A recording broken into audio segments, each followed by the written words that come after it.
Okay, so, there's something very interesting going on in the world today. Some people are actually afraid that they're going to lose their jobs because now what they're doing, AI can do. People now edit their films on their phones. If I were at that thing that happened at Abuja Airport yesterday, that would have been the question I would have asked the minister. So what is going to happen when you have now installed machines to be doing this job? What's going to happen? Which minister? The Minister for the Interior, the e-gates. Okay. Well, that's usually a function of collaboration, because he has to collaborate with the Minister of Communications and Digital Economy. Yes. Now, there's one I'm looking forward to, and I'm sure that the minister is probably laughing his head off right now, where we will have AI personalities, robots, at the e-gates. Well, we have unemployment issues in Nigeria already, so we don't need robots. If you have a job that robots can take, scale up to a job that robots cannot take. Okay. Yes. Right. And maybe that's not even what it's all right. the government is thinking about right now. Maybe I'm just ahead of myself right now, because we've been talking about this for a long time. Artificial intelligence, we understand, is expected to add $15 trillion to the global economy, global GDP by 2030, boosting countries' growth by 25%. $15 trillion. Don't forget that late last year, Nigeria's president said, look, a $1 trillion economy is possible in Nigeria.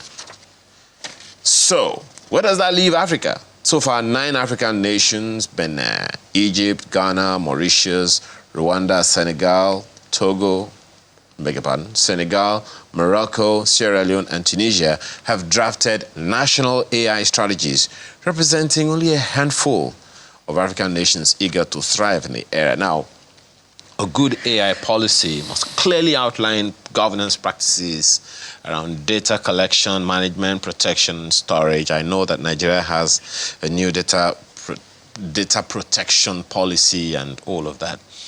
Well, in the course of the week, the Minister of Communications, Innovation and Digital Economy, Dr. Bosun Tijani, led more than 120 delegates to a national AI workshop to discuss the country's strategy towards leveraging AI, that's artificial intelligence, for development.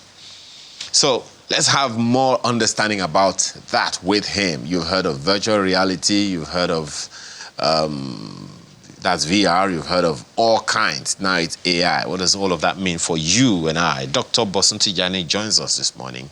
He is the Minister of Communications, Innovation and Digital Economy. As you can see, he joins us with a smiling face right there in our Abuja studio. Thanks for joining us this morning. Our pleasure. Thank you for the invitation. Yes. Dr. Tijani, first of all, let me ask you, because you are in the industry before you became minister, it might not be news to you, but from where you sit now, not understanding that people naturally fear what they don't understand, what are the feelers you have gotten before this policy became a thing?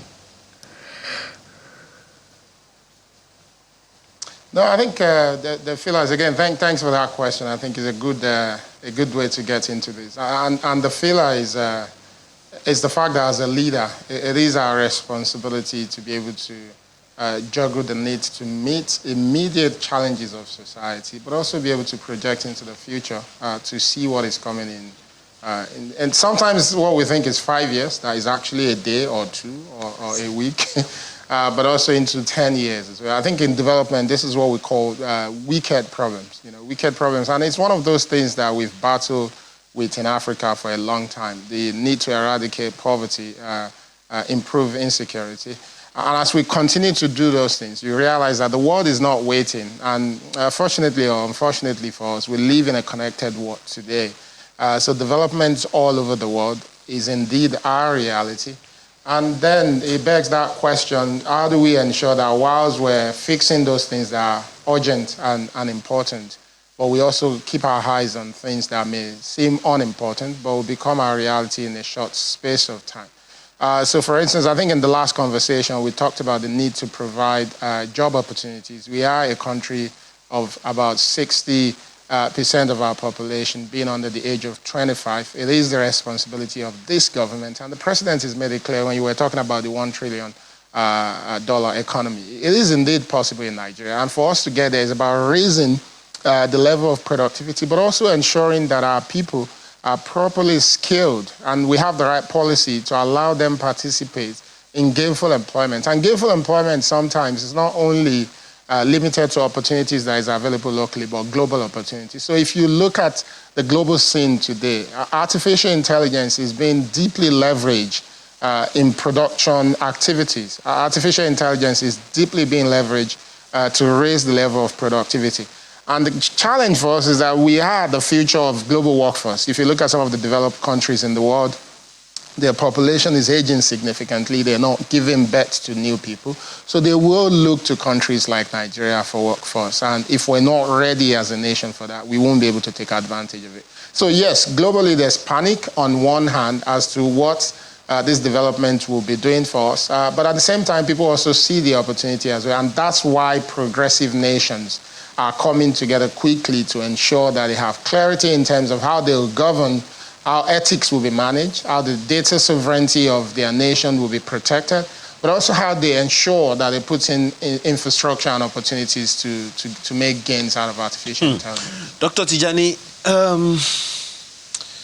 definitely, I mean, you are not unaware, as I said, you're in the technology space, so you would understand these things. When the typewriter was being faded out, or was fading out, with the advent of computers, there were fears. There were all kinds of trepidations all over the place. There were pushbacks and all of that. In Lagos, I think it was the Fashola government, if I remember clearly, he gave a kind of an ultimatum. If you don't scale up, get ready to get out of the system. Paperless governance and all of those things. It's still a struggle in government generally, maybe in the whole of Africa. People still like to carry paper from table to table. Meanwhile, in corporate organizations that are in this nation, there are people you've never seen one-on-one, but you still transact businesses in the millions, hundreds of millions of naira. And it's, work is going on and all of those things. So I know that perhaps the national AI strategy that we have answers some of these things, but what are some of the pushbacks and fears that have been addressed through this strategy? No, I think one of the few things you see, and not just through this strategy, this is a government, the government of President Bola Ahmed Tinubu is an extremely intentional government. And we're not just extremely intentional in words, we actually document our plans. I think Nigerians need to give us a bit more chance to actually follow what we say we're going to do. So as a minister, the first thing I did upon appointment was to release a strategic blueprint. And that strategic blueprint takes an ecosystem approach to how this sector is being managed, from ensuring that we can create opportunity for actually properly skilling people to be able to participate in the opportunities that we're going to be creating through this new set of technologies, to invest in an infrastructure to deepen the quality of connectivity in Nigeria. So the first thing we started was the 3 million technical talent program, which is running now across the entire country, through which we're actually strengthening, but also raising a new generation of technology workforce that can benefit from everything that we're doing. We've started funding specific research programs as well, whether it's in agriculture or use of technology in agriculture, or even in AI as well. And if you think about it deeply, I think most of the time people talk about fears. The reason why we fear of losing jobs is lack of preparedness.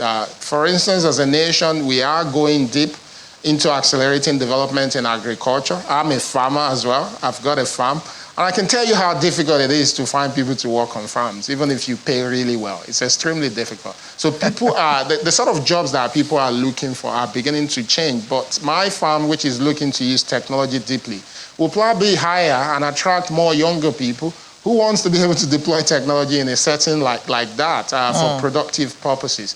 So I think what we've done to address a lot of the fear is to actually prepare society for it as well. If you look at our strategic blueprint, we do have a target for ourselves on digital literacy. So not just talking about the younger generation, but the entire country. What are the programs we can roll out to raise the level of digital literacy in the country? Because when we have more people who are digitally literate, the complexity of our economy is going to become stronger. We have started programs immediately where we're going into schools to actually run what we call the Buildathon, which is a program that is exposing a lot of young people in secondary school into technology skills and ensuring that we can catch them while they're still young and prepare them for that future that we want to see. We are currently preparing to work with Ministry of Education to also look at the possibility of tweaking our curriculum to ensure that the right courses are in the curriculum that we deploy in school, again, to prepare people en masse. The other thing that we've seen in the strategy that people have been complaining about is the lack of electricity. So some will say, you know, how do you start to talk about artificial intelligence without electricity? Again, this is a government with a full-blown ecosystem approach to everything. The Ministry of Power is doing extreme work there, and people are engaging them to better understand what they're doing. But at the same time, there are strategies. It's almost like saying without electricity, for instance, channels cannot exist because everything around me here is being powered. When I started my company about 14 years ago in Lagos, so many people told me it was impossible. Connectivity wasn't the best at then, so many young people couldn't come into technology entrepreneurship. But fast forward to just about 4 years into the business, we saw people like the founder of Nat'l starting his business right from CC Hub and then growing it into a Pan-African and global company today. The young man went on to even co-found Flutterwave, which is a massive company that is in over 40 countries that started out of Lagos. So there are ways in which we balance this, and that's what we're doing with the artificial intelligence. For instance, the last administration set up an institute for artificial intelligence and robotics. But when we came in, we saw that there was a need to enhance the capacity of that center. We realized the center doesn't have supercomputing capability. The quality of internet to the center cannot deliver ambition when it comes to artificial intelligence. Now we're working with our partners to make that happen. And the smart thing we're doing is leveraging existing government investment in infrastructure. So the internet to that location is now going to be increased and supported by Galaxy Backbone, which is a government institution. Galaxy Backbone is also making available 1 petabyte of storage to the Artificial Intelligence Center to ensure that people who actually want to build AI can walk through the center. So if you don't have electricity at home, if you don't have the access to compute power, which is a reality all over the world, the center will actually open up to researchers from all over the country to be able to use its capacity to conduct AI research, but also build AI projects as well. We're in conversations with UNDP, for instance, to also set up what we call the AI pod in strategic locations within academic institutions. And this AI pod doesn't have to invest heavily in the supercomputing power that is required to do AI. All they need to do is to have a terminal that connects them to the research center in Abuja, which connects them to GBB, which is Government Data Center, which is online almost 99.9% of the time. Electricity doesn't affect this particular location because we've made arrangements to ensure that it's constantly up and working. So a lot of the challenges that people are perceiving and things that we're solving for, and we think Nigeria can truly participate in this phenomenon. Dr. Jani, I'd just like to maybe play devil's advocate, because your audience really is the young generation, the young people of this nation, since they make up the larger population. But of that population, a huge number is also out of school. So who is it who's going to really carry this baton and move this strategy forward? It's a combination of so many things. I'll give you I get this all the time. Just about 2 weeks ago, we had a unique situation online where a gentleman who is known to be one of the most popular and active investor in the technology ecosystem, received an email from someone that used the word delve in the email. And it concluded that that email is being written by artificial intelligence, because in the world that he existed, delve is not a word that is used. But the Nigerians went online and started commenting on it, because delve is a common popular language in Nigeria. So the reality is that artificial intelligence is not something that is just for a class. Yesterday, by the way, if you check your WhatsApp, madam, you'll probably find on it that Meta is now introduced an AI feature on your WhatsApp. So you're going to be using AI without knowing. And it is my responsibility, it's the responsibility of the government to ensure you're protected. So when we talk about artificial intelligence strategy, it's not just about people building solutions. It's also about ensuring that government has the right policies and regulations in place to protect our nations, to protect our people, but to ensure that the right things are taken into consideration in the way the companies that are building these technologies are building them, and in the way our people are using them. So not only young people will benefit, of course, the younger people will benefit in the development. We want Nigeria to be part of the development. They will benefit in the development, but AI will affect you and I. ChatGPT is being used by everyone in society. You've probably seen pictures, videos that are not authentic that has been created by artificial intelligence. They're all over social media, particularly on Facebook, being consumed by older generation, by people who cannot differentiate sometimes between what is real and what is not. And most people cannot when it comes to artificial intelligence, because it's quite, it looks so authentic that you can't differentiate. So we need laws, we need policies, we need the environment. And if we don't start to invest in understanding of AI, it will come for us, it will compromise our society, and government will not be able to manage it. So what we're doing here is ensuring that not only are we looking forward, we're putting the right policies in place, the right regulations in place. And by the way, I know when we started this conversation, you mentioned that there are about 8 African countries with AI strategy. What we have in Nigeria is the first of its kind in the world. It's never been done this way before. Most countries will get 2 or 3 experts to develop their AI strategy, and that's what they will believe to be strategy. What we've done is to pull some of the best people in the world, over 120 people. Half of those people came from about 15 or 20 countries, I can't remember the specific numbers now, to participate. And these people are at the cutting edge of AI. A lot of them, of course, of Nigerian descent, who are working in some of the top academic institutions in the world. And we did that intentionally, because what we've been seeing is that nations are taking a closed approach to AI, but the challenge is that AI is global. We don't need to take a divergence approach to how we look at AI. I think we need to take a convergence approach, where we say this is an important technology that can help our productivity. And as humanity, we must come together to better understand how to put it to good use so it doesn't compromise us, but also how do we protect society from it and govern it as well. How much collaboration is there between us and international organizations and international tech companies? Again, that's an area where we've shown leadership. In the strategy session that happened in Abuja last week, UNDP was actively involved. I mentioned earlier that UNDP is actually going to be investing in what we call the AI Hub or AI Pod in academic institutions to ensure that our academia, our professors, but also their students can fully participate. UNESCO is well known all over the world to have produced some of the best documentation on what ethics and policy should look like for AI. They had their representative here in Abuja participate with us all through the week.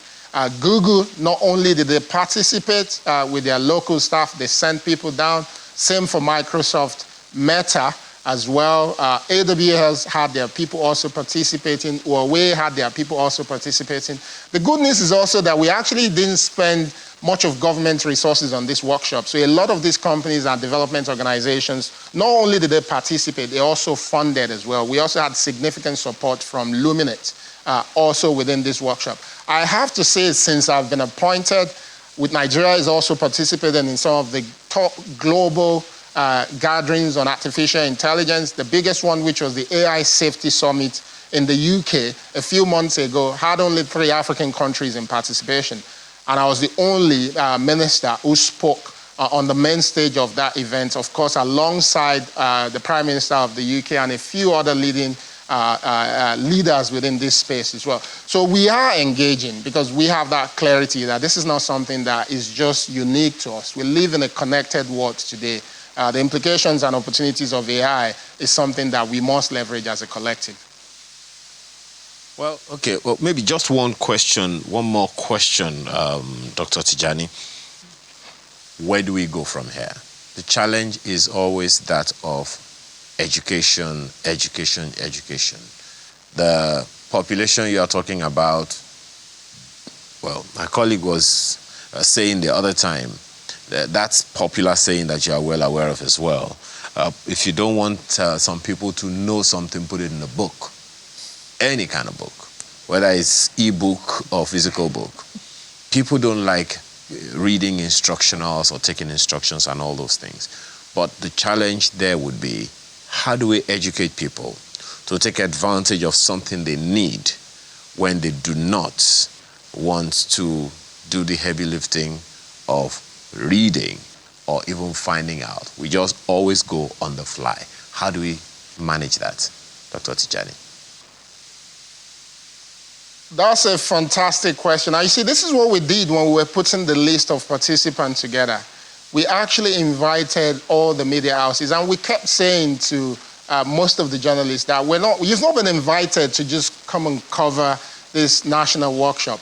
We want you to be part of it. So quite a number of them were part of different subgroups at the workshop. And the reason for that is that when you have phenomena like this, when you have life-changing technologies of this sort, it is not just the responsibility of government or technology companies or civil society organizations to both leapfrog the development within it for the benefit of society, but also manage it. It is also the responsibility of the media.